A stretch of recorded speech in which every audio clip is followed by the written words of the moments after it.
નમસ્કાર મિત્રો, સ્વાગત છે તમારું આપણી આ યુટ્યુબ ચેનલમાં જેનું નામ છે ગુજરાતી જીકેની જમાવટ।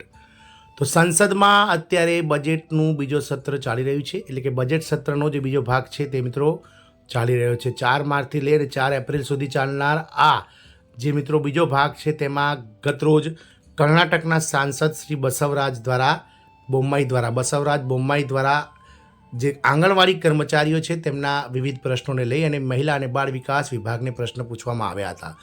તેમણે મિત્રો જે છે તે પગાર વધારો ક્યારે કરવામાં આવશે, વર્ષ 2018થી જે માનદ વેતનમાં આંગણવાડી કર્મચારીઓના માનદ વેતનમાં જે કેન્દ્ર સરકાર દ્વારા વધારો કરવામાં નથી આવ્યો તેને લઈને સરકારની શી યોજના છે તેના વિશે પ્રશ્ન પૂછ્યો હતો। અને સાથે જ હાલમાં દેશભરમાં વિવિધ રાજ્યોમાં જે છે તે આંગણવાડી કર્મચારીઓને જે કેન્દ્ર સરકાર દ્વારા આયુષ્યમાન ભારત કાર્ડની જે મિત્રો આયુષ્યમાન કાર્ડની જે આ ભારત કાર્ડની જે મિત્રો સુવિધા આપવામાં આવી છે તેમાં અલગ અલગ રાજ્યોમાં કેટલા આયુષ્યમાન કાર્ડ આંગણવાડી માટે બન્યા છે તેને લઈને પ્રશ્ન પૂછ્યા હતા।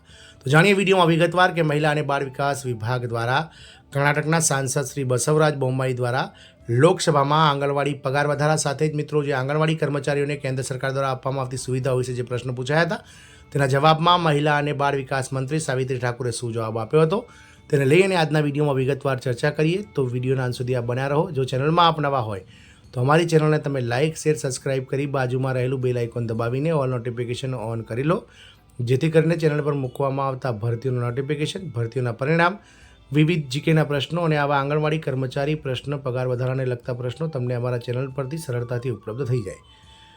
તો મિત્રો ગત રોજ છે સંસદનું અત્યારે બજેટ સત્રનો જે બીજો ભાગ ચાલી રહ્યો છે જે આગામી 4 એપ્રિલ સુધી ચાલવાનો છે, જેમાં મિત્રો ગતરોજ લોકસભામાં કર્ણાટકના સાંસદ શ્રી બસવરાજ બોમ્માઈએ લોકસભામાં જ બાળ વિકાસ વિભાગના જે આંગણવાડી કાર્યકરો અંગેના એક પ્રશ્ન જે છે તે મેં પૂછ્યો હતો। તેમણે મિત્રો મહિલા અને બાળ વિકાસ વિભાગને પ્રશ્ન પૂછ્યો હતો કે આંગણવાડી કર્મચારીઓનો જે પગાર વર્ષ 2018થી જેમાં કર્મચારીઓના કેન્દ્ર સરકારનો જે માનદ વેતનમાં જે હિસ્સો છે 60%, તેમાં જે વધારો થયો નથી તે ક્યારે કરશે મહિલા અને બાળ વિકાસ વિભાગ, જ્યારે વર્ષ 2018થી લઈને અત્યાર સુધીમાં જે આંગણવાડી કર્મચારીઓને જે સરકાર દ્વારા અલગ અલગ સ્કીમોનો લાભ આપવામાં આવ્યો છે, સરકારી સુવિધાઓ યોજનાનો લાભ આપવામાં આવ્યો છે, તે અંતર્ગત અત્યાર સુધીમાં કેટલા આંગણવાડી આયુષ્યમાન કાર્ડ બનાવવામાં આવ્યા છે। તો વિવિધ રાજ્ય વાઇઝ આંગણવાડી આયુષ્યમાન કાર્ડની માહિતી આપો અને સરકારની શું રૂપરેખા છે આગામી સમયમાં મિત્રો આ આંગણવાડી કર્મચારીઓના પગાર વધારાની તેને લઈ અને મિત્રો તેમણે પ્રશ્ન પૂછ્યા હતા। સંસદમાં મહિલા અને બાળ વિકાસ વિભાગના મંત્રી, રાજ્યકક્ષાના મંત્રી શ્રીમતી સાવિત્રી ઠાકુરે આ બાબતનો પ્રશ્નનો જવાબ આપ્યો હતો। તેમણે જણાવ્યું હતું કે વર્ષ 2018થી લઈને અત્યાર સુધીમાં સરકારે ઘણી યોજનાઓ જે છે તેનો લાભ જે છે આ મહિલાઓને આપ્યો છે। તદુપરાંત આ ICDS પ્રોજેક્ટ એ રાજ્ય સરકાર અને કેન્દ્ર સરકારના સહયોગથી ચાલતો પ્રોજેક્ટ છે, જેમાં કેન્દ્ર સરકાર વર્ષ 2018થી જે છે તે મિત્રો સદંતર અલગ અલગ સરકારી યોજનાઓનો લાભ આપીને આ કર્મચારીઓને લાભાન્વિત કરી રહી છે અને રાજ્ય સરકારો જે છે તે મિત્રો પોતાના રાજ્યના મહિલા અને બાળ વિકાસ વિભાગના જે કાર્યો છે તેના પ્રમાણે તેમને વેતન પણ વધારો કરી આપે છે। આગામી સમયમાં મિત્રો આ આંગણવાડી કર્મચારીઓના માનદ વેતનમાં વધારાને લઈને સાવિત્રી ઠાકુરે કહ્યું હતું કે જે વધારો છે તે કેન્દ્ર સરકાર દ્વારા ચોક્કસથી કરવામાં આવશે। હાલમાં નાણાં વિભાગ અને સામાન્ય વહીવટ વિભાગ સાથે પરામર્શ કર્યા બાદ ટૂંક સમયમાં જ જે છે તે મિત્રો આ વધારો જે વર્ષ 2018થી નથી વધ્યો તે વધારો કરવામાં આવશે। તો કર્ણાટકના સાંસદ શ્રી બસવરાજ બોમ્માઈએ લોકસભામાં બાળ વિકાસ વિભાગના આંગણવાડી કાર્યકરો અંગે એક પ્રશ્ન પૂછ્યો હતો કે શું આંગણવાડી કાર્યકરો અને આંગણવાડી સહાયકોને આયુષ્યમાન ભારત પ્રધાનમંત્રી જન આરોગ્ય યોજનામાં સમાવવામાં આવે છે, જેથી આ કાર્યકરો દેશભરમાં આરોગ્ય સેવાઓનો લાભ મેળવી શકે। આનો જવાબ આપતા મહિલા અને બાળ વિકાસ રાજ્યમંત્રી શ્રીમતી સાવિત્રી ઠાકુરે માહિતી આપી હતી કે નાણાકીય વર્ષ 2024-25 માટેના વચગાળાના બજેટ દરમિયાન આયુષ્યમાન ભારત પ્રધાનમંત્રી જન આરોગ્ય યોજના હેઠળ તમામ આંગણવાડી કાર્યકરો અને સહાયકોને વાર્ષિક 5 લાખ રૂપિયાનું આરોગ્ય સંભાળ કવરેજ પૂરું પાડવાની જાહેરાત કરવામાં આવી હતી। કેન્દ્રીય આરોગ્ય અને પરિવાર કલ્યાણ મંત્રાલયના રાષ્ટ્રીય આરોગ્ય સત્તા મંડળે 3 ફેબ્રુઆરી 2024 સુધીમાં તમામ રાજ્યોમાં લગભગ 10.58 લાખ આંગણવાડી કાર્યકરો અને સહાયકો માટે આયુષ્યમાન કાર્ડ બનાવ્યા છે। દેશના રાજ્યો ઓડિશા, પશ્ચિમ બંગાળ અને દિલ્હીની સરકારો આયુષ્યમાન ભારત પ્રધાનમંત્રી જન આરોગ્ય યોજના લાગુ કરી રહી નથી। કેન્દ્ર સરકારની આ યોજના હોસ્પિટલમાં દાખલ થવા માટે પ્રતિ પરિવાર દર વર્ષે 5 લાખ રૂપિયાનું આરોગ્ય કવર પૂરું પાડે છે।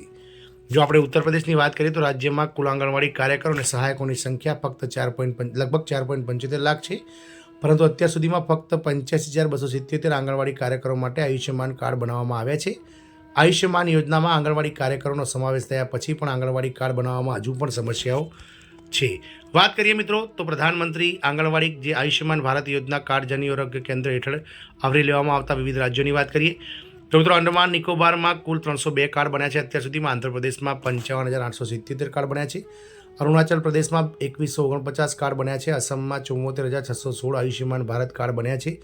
બિહારમાં 95,623, છત્તીસગઢમાં 90,541 આંગણવાડી આયુષ્યમાન કાર્ડ બન્યા છે. દાદરા નગર હવેલી અને દમણ દીવ દમણમાં 665, ગોવામાં 1,007, ગુજરાતમાં 65,867, હરિયાણામાં 22,405, હિમાચલ પ્રદેશમાં 8,879, જમ્મુ કાશ્મીરમાં 44,654, ઝારખંડમાં 42,548, કર્ણાટકમાં 73,872, કેરળમાં 32,355, લદ્દાખ 1,842, લક્ષદ્વીપમાં 83, મધ્યપ્રદેશમાં 1,33,586, મહારાષ્ટ્રમાં 82,786, મણિપુરમાં 6,355, મેઘાલયમાં 4,667, મિઝોરમમાં 2,632, નાગાલેન્ડમાં 5,813, પાંડુચેરીમાં 532, પંજાબમાં 22,959, સિક્કિમમાં 522, રાજસ્થાનમાં 34,295, તમિલનાડુમાં 9,183, તેલંગાણામાં 20,459, ત્રિપુરામાં 11,221,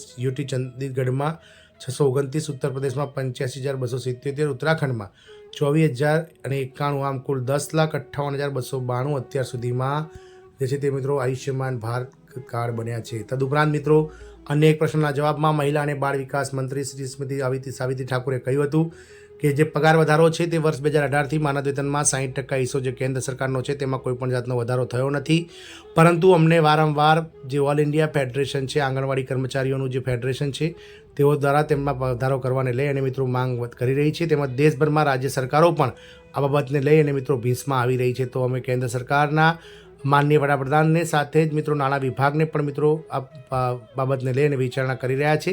ટૂંક સમયમાં જ અમે નાણાં વિભાગ અને વડાપ્રધાન સાથે વિચાર વિમર્શ કરી અને આ કેન્દ્ર સરકાર દ્વારા જે વર્ષ 2018થી આ માનદ વેતનમાં વધારો થયો નથી તેમાં વધારો કરવાની જે છે તે મિત્રો વાત કરીશું.